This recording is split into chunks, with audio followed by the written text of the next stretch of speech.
দেবী সজ্জিতা হলেন অপরূপ রণচণ্ডী মূর্তিতে। হিমাচল দিলেন সিংহবাহন, বিষ্ণু দিলেন চক্র,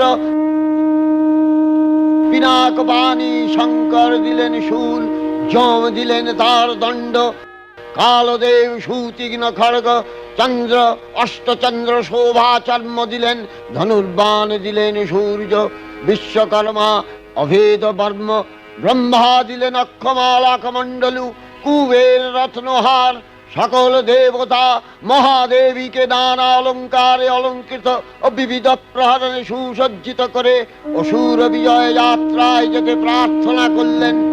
দেবীর সঙ্গে মহিষাসুরের প্রবল সংগ্রাম আরম্ভ হল। দেবীর অস্ত্র প্রহারে দৈত্য সেনা ছিন্ন ভিন্ন হতে লাগল। মহিষাসুর ক্ষণে ক্ষণে রূপ পরিবর্তন করে